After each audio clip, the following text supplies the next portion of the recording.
అందరికీ నమస్కారం. ఈరోజు శివానందల హరిలోని 75వ శ్లోకం గురించి తెలుసుకుందాం.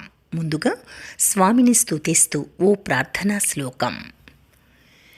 కేయూరాణి న భూషయంతి పురుషం హారాన చంద్రోజ్వలా న స్నానం న విలేపనం న కుసుమం నాలంకృతా మూర్ధజాః వాణ్యేకాసమలంకరోతి పురుషం యా సంస్కృతా ధార్యతే క్షీయంతే ఖలు భూషణాని సతతం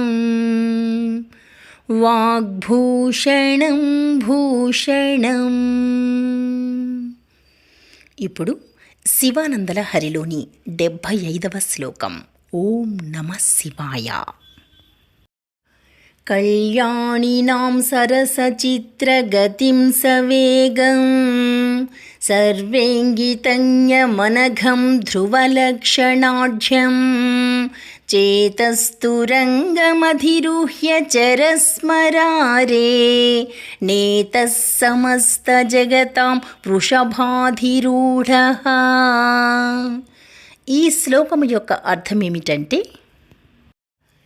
ఓ మన్మథశత్రువా, సమస్త జగత్తులను ఏలువాడా, వృషభవాహనుడా, కళ్యాణవంతమైనది సరసమైన చిత్రగతులు కలది, వేగముగా పోవునది, సమస్త ఇంగితములను తెలుసుకొనున్నది, దోషము లేనిది అగు నా మనస్సనే అశ్వమునెక్కి విహరించుము.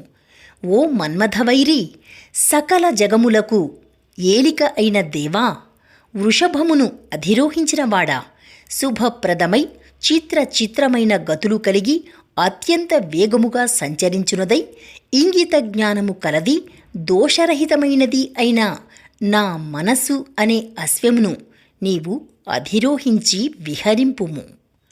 రేపు 76వ శ్లోకం గురించి తెలుసుకుందాం. ఓం నమః శివాయ.